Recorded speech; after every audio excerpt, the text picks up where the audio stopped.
This is going to be the episode where I tell you about how I lost my shit over a girl on Instagram. Her name is Emily McDonald. You should totally follow her. Her account is called M on the Brain, EM on the Brain.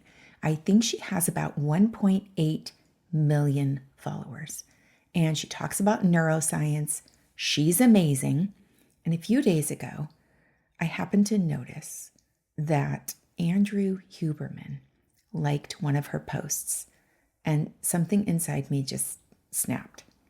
Now, I should also tell you, I am a huge Andrew Huberman fan, to the point that I think about 5 years ago, I told my husband that Huberman was my hall pass. And all my friends know this. They all know I'm the geek who listens to his 3-hour podcasts and takes notes like I'm sitting in the front row of lecture hall.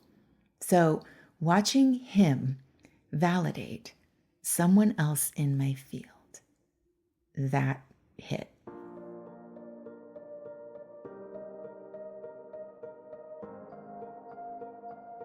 Every journey starts with a choice, and mine is a bet. For 1 year, I'm gambling on energy over strategy. No more forcing and no pushing. Just the courage to show up and see what happens when reality becomes my playground. This isn't a podcast. It's a real-time experiment in the lab of my life.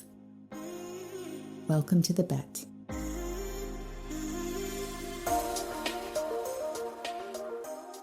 So I debated quite a bit whether or not to actually name her in this episode, because she has obviously done nothing wrong. She's done everything right. She's doing great things out there.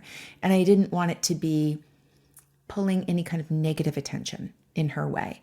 But the reasons not to name her were mostly about protecting how I look and how I appear.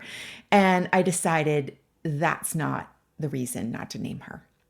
Right? Because when it came down to it, I just didn't want people judging me for having thoughts like this. But the reality is, thoughts like this are exactly what it means to be human. So it is a very human thing to think like this. So why wouldn't I share it? And I'm so grateful that I even had this reaction, because ultimately it led me somewhere I didn't expect. So I am naming her.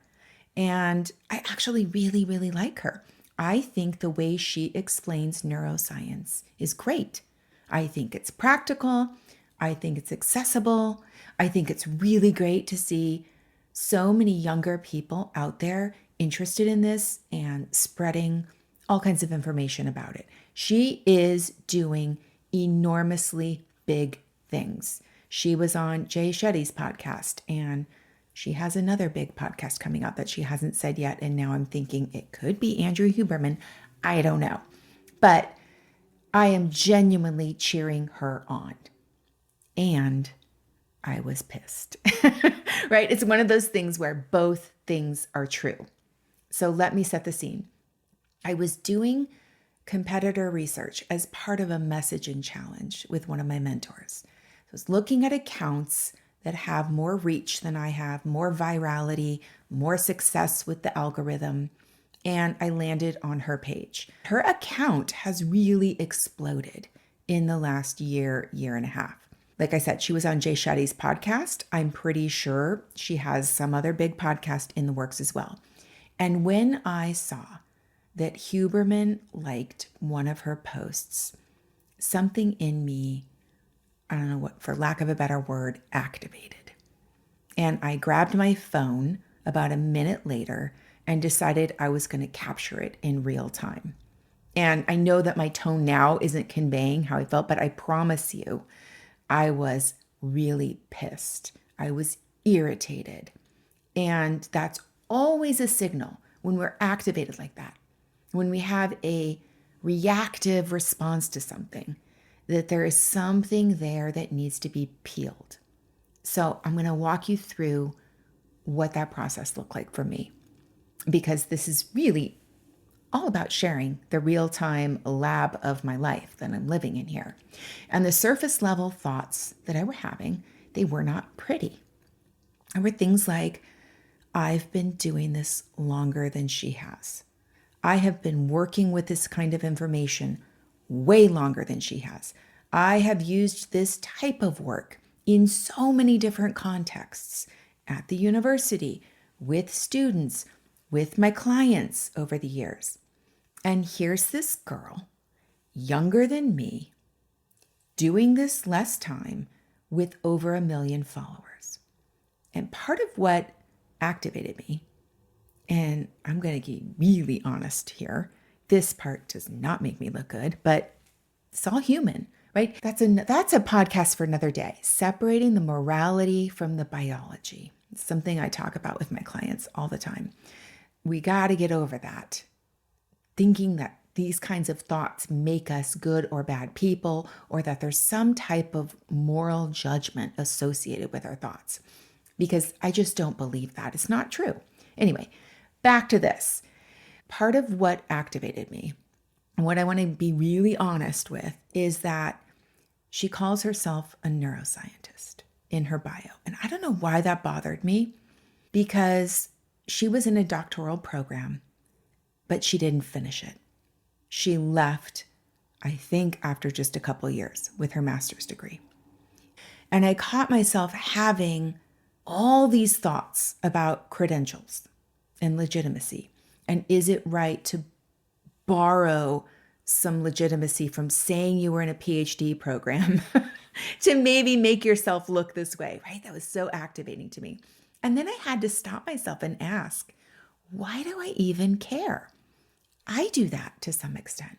I use the fact that I'm a clinical professor to my advantage, because it is an advantage. She did that work. And if people follow her or buy into her work more because of that, why is that such a bad thing? Why do I even care? I think part of the reason it stings is because I had multiple professors in my undergrad and in my master's program tell me that I should get my PhD. They said I would be great at it. They wanted me to consider it. I was invited to apply. So when I chose not to, first, because it wasn't geographically or physically possible when my son was younger, and later I had other reasons, but there's always been a part of me that wonders, what would my life be like if I had done that, if I had gone that route? But I also logically know, that doing something because other people tell you you'd be great at it is not the right reason to do something. And there's another piece. I also knew I didn't want a PhD in communication disorders. That's what I would have had to pursue, or at least that's what I told myself I would have had to pursue. What I actually wanted, what I've always wanted, is to go deep on mindset. And mindset programs weren't even a thing I was aware of back when I got my master's. So I've seriously considered it multiple times since then. And every time I've sat with the question, what part of me would be doing this for some form of validation? What part of me thinks it's going to give me more gravitas, more credibility? And the answer I keep coming back to is, why do I need it? Why? Why do I need that piece of paper? Because right now, in the moment I'm living in, I can study things now without that degree. I can write and publish and present right now. I'm doing those things. I can teach classes and develop curriculum right now. So what would that actually change? It's been a conscious decision for me. And the truth is, seeing her succeed to this level without finishing her PhD should actually make me feel more free. It should be more evidence to me that I don't need that, because clearly you don't need a PhD to be respected anymore. We live in a different time now. You don't need anyone's permission to share what you know. You do not need a piece of paper to prove that you're capable of showing up and teaching something. So That layer peeled away fairly quickly. And underneath that was something I didn't expect. Here's what I want you to know about jealousy. Because I have heard coaches and read books and listened to podcasts that talk about jealousy for years. And the fact that jealousy is really a sign, it's a very good indicator that you have hit on something that equals the same capacity or the same energy existing inside you. You would not have that reaction were it not for that potential already existing inside you. So that reaction is pointing at something that you want, but that you haven't fully claimed for yourself yet. So it's lying inside you in terms of potential energy that is unrealized. And that's why we have the jealous response. And I've heard about this, I've known about this, but I have always struggled to come up with an example of someone I felt truly jealous of. It's just not a common feeling for me. So I had a hard time relating to that when I would hear about it. I would think, well, who am I jealous of? Not really anybody. I love my life. So when this hit, part of me was like, oh my God, this is great. I finally have this experience that I have heard other people talk about. It was almost like that first troll comment that I got, that I talked about a couple weeks ago. It was a very weird milestone. I was activated and excited to have hit it all at the same time. Like, I got this. If I hadn't heard people talk about this before, if I hadn't heard people talk about what jealousy actually means, I don't know if I would have seen it this way. So I was genuinely grateful. I am genuinely grateful to have that awareness right now, to know that jealousy was pointing at something inside me that equals potential, while also being pissed. Don't want to forget that part. I don't want to make it sound like it was a full Cinderella moment, because honestly, again, this is going to make me sound petty, but we're really honest here. I always expected that my first real pang of jealousy would be over somebody who was closer to my own age, right? Like someone who had been in the field for a while. So seeing someone so young and having that reaction was really surprising to me, and also awesome, genuinely awesome that she's doing what she's doing. Even now, I feel a little weird talking about someone I don't even know on this podcast. She's probably never even going to hear this episode, but it still feels to me like I'm talking about someone behind their back. So, Emily McDonald, if you ever do hear this, I really do celebrate you. I'm going to take this moment to lift up all that you're doing and cheer you on and say, you go get them. Because this whole thing I'm having clearly is not about you. You're amazing. Okay, so that was the next layer. And then I kept peeling. Like, why does it even bother me that Huberman liked her post? Why? Well, because in my mind, that means that now people are going to think that because he gave her a stamp of approval, she's legit. Okay, why does that bother me? Why would having her be legit bother me? Because I want that. And I didn't expect to feel that way. I did not expect to feel that I want that kind of recognition. It really surprised me. I don't think of myself that way. I've never considered getting recognition. In fact, I've told myself the opposite, that I do not want it. Because to me, the more recognition you have, the more people expect from you. And I don't like the pressure of expectations. I like to just create in my own little world and have my own little magical experiences with the people that find it. But the fact that I felt that way was, it was surprising, but it also stung. It felt like a sting watching someone else get recognized. Someone that I feel like I belong on the same playground with. So that told me something, which means ultimately that there must be a part of me that believes external recognition is going to validate what it is I'm doing. And then we dig further, right? What's underneath that? Why would I even need to be validated? Why? And the truth was, I wouldn't. If I were truly believing in what I did, if I were fully validating my own self, my own work, there would be no need and no desire, really, for any kind of external validation. But here's where it gets even deeper. We keep going, layer below layer below layer. And this is the part that really kind of shook me. And this one didn't emerge until I think the day after I was having these other layers. Emily McDonald shares a lot about her energetic practices, her mindset work, her visualization techniques. And there is so much overlap between what she talks about and what I talk about, what I actually do. So my brain, doing what human brains do, started running a very specific calculation.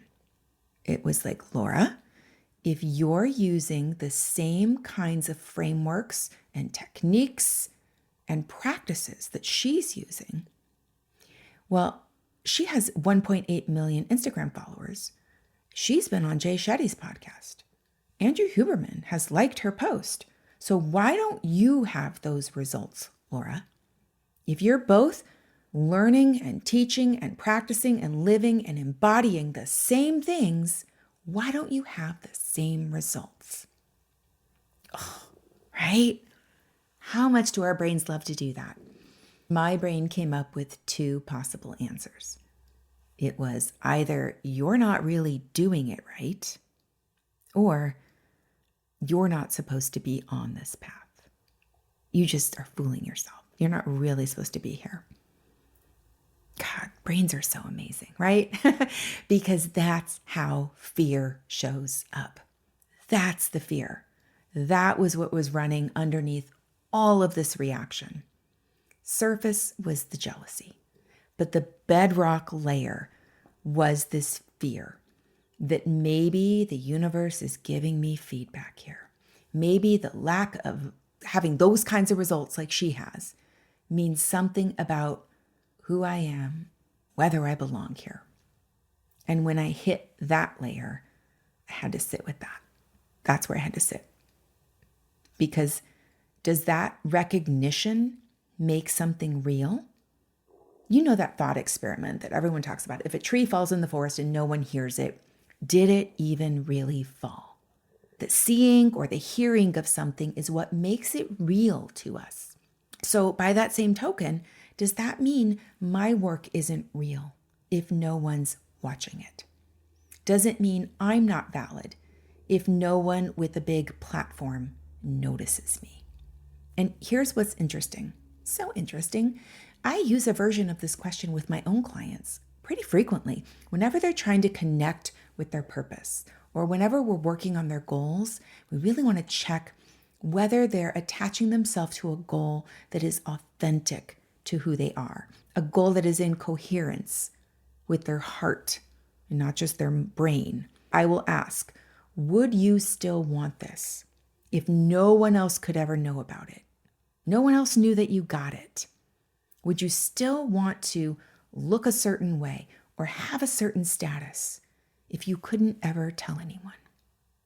It's a really good way to separate what you actually want from what you want other people to notice and observe. So I had to turn that question on myself. Would I still do this work if no one ever saw it or heard about it? It reminds me of a moment I had years ago with an old boyfriend where we were skirting around the whole concept of saying I love you. You know how that gets awkward.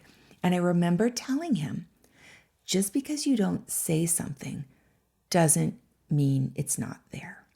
Just because you don't speak it doesn't mean you don't feel it. Words don't make something true. The feeling exists whether you name it or not. And I think recognition works the exact same way. The work is real, whether anyone sees it or not.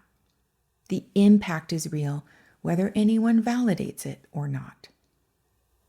Now, there's definitely a tension there because part of me wants to say, yes, but you do have to be visible to make an impact. There has to be something to make an impact on. And I'm like, do you? I don't know. Maybe that's a belief worth examining. Because here's something I find myself saying all the time. In fact, I probably should have mentioned this in last week's episode about my energetic practices. I say this all the time. Make me invisible to anything and everything that isn't for me. Don't even let the things and opportunities that aren't aligned for me notice who I am. Because I don't want to get pulled off track from what it is I'm here to do. Make me invisible to all that does not belong on my path. So there's a version of visibility that I actively do not want, right? The kind that distracts, the kind that is going to pull me towards things that look shiny but aren't actually mine to play with. I heard a quote a while ago that I think about, and it gives me some comfort here. Whales who come up and breach and spout off get harpooned. Recognition is not always safe because being visible also means being a target. And there's a lot of wisdom in building quietly until you are ready to surface and handle the harpoons. Because I do believe I'm here to make an impact. And at some point, that probably requires being seen. Then I realized something that really helped shift the whole picture.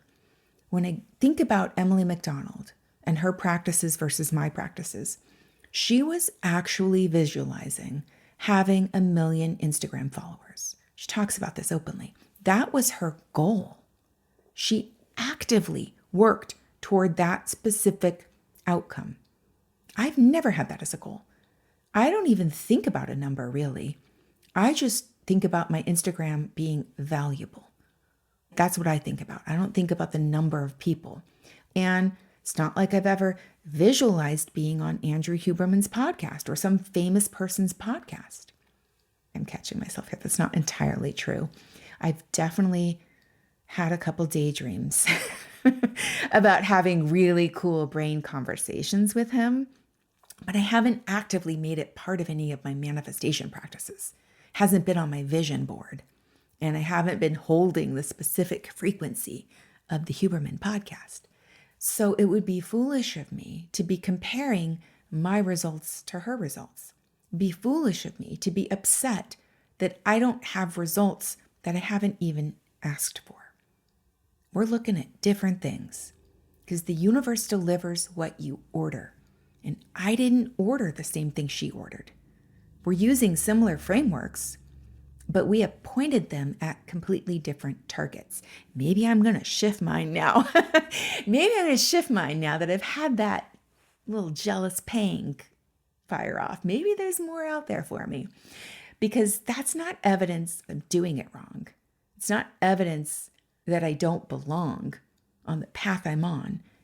It's just physics. We're pointed at different directions, which brings me to the other thing this whole situation triggered. And that's the fallacy that a lot of us carry.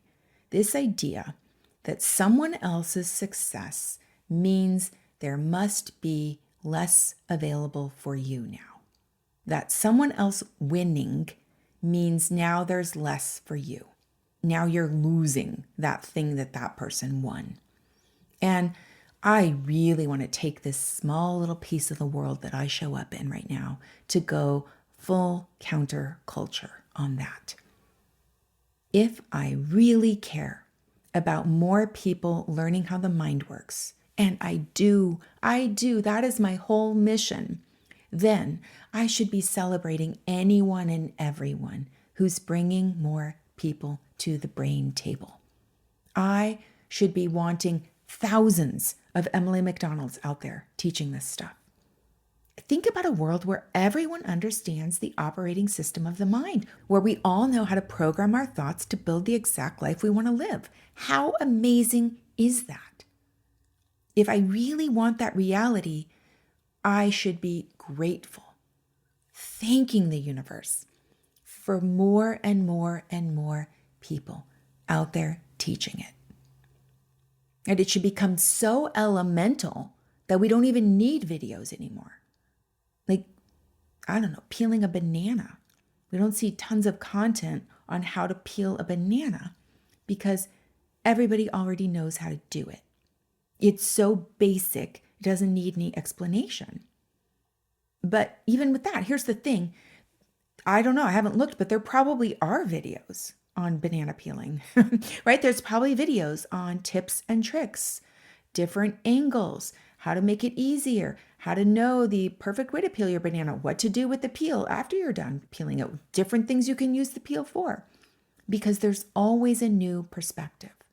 And even if everyone fully understood how to program their own mind inside and out, even if my dream were suddenly true and everyone understood that, even then, if everyone got exactly what Emily teaches and what I teach, I would still have my own unique perspective to share. And that perspective would still be helpful to people. Because the market cannot be saturated when the mission is big enough. There's so much room for all of us. So here's where I'm landing with all of this. When I saw Emily's success, there was a part of me that was like, that's it. If she can do this, I'm doing this too. I am going all in. I'm going to do the webinars. I'm going to build the app. I'm going to do everything that she's doing because I considered doing all of that. For the last 2 years, I've actually considered doing those things. I was fully activated, ready to prove that I could be just as successful. And I don't know what I'm going to do yet because I'm intentionally choosing to let myself sit with this feeling. I'm going to let the energetic wave pass on through me instead of immediately reacting. I'm going to take out the gift that was delivered to me in this whole experience. And I'm letting the urge to show people what I can do just be there. It's just there. Still have the urge, but I'm not going to take any action from that energy yet, or maybe not ever, because I have chosen to be in a very intentional pause period right now. I've chosen not to go balls to the wall. I've actually scaled back to working with just a handful of people. I'm loving it. I'm very focused right now on my Substack. I'm building from a very different energy. That's what this whole experiment is about.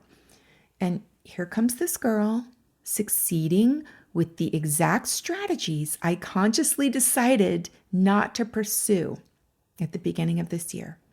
So I know this is a test. This is a test for me. Am I going to abandon the path that I chose and try to prove what I can do? Or am I going to trust my way? Okay, so I know the answer, but I still have to feel that full activation and sit with it in order to remember it. And I'm sure there's some learning for me still. There's probably another layer to go deeper on. And it's probably this one. I am not yet undeniable. That's something I've made peace with. It's like when I was going through my physical transformation years ago, when I wasn't really seeing results yet, but I was doing all the things. I kept telling myself, they're there, they're happening. They're just not undeniable to everyone around me yet. Same thing now. The work I'm doing is real. The impact is real. I'm just not visible at the scale I want yet. And in order to become undeniable, one thing I know, I have to keep going. keep peeling, validate myself first, become undeniable to my own self. Because then it's just a matter of time. It's a matter of time before I'm undeniable to the world. And at the same time, I also have to ask myself, why does being undeniable even matter? Because I am done doubting, done questioning whether the work I do and the purpose I'm here to serve is of value and matters to people. Done with that. The reaction I had was my revelation, and the jealousy pointed me right at the part of myself that still needs healing. And now I get to work with that. God help me. Universe, please help me share this in a way that truly serves the world. That's how I really feel. That's what I want for all of this. For me, for Emily, for anyone who's trying to help people understand how their minds work. For anyone who's out there choosing to actively design their life, may it all serve. May it land where it needs to land. Okay, that's all I have for this week. This was longer than I expected. Next week, I want to talk about compounding, the power of compounding. So it's really talking about the tension between knowing that staying with something over time is how you build anything of value, and being someone who naturally gets curious and wants to move on to the next thing. What happens when we get bored? What happens when we lose the drive and the passion for things? I think that's a really interesting point, and I have some thoughts on how to reconcile that. So we're going to dig into that next week. Until then, please go bet on yourself.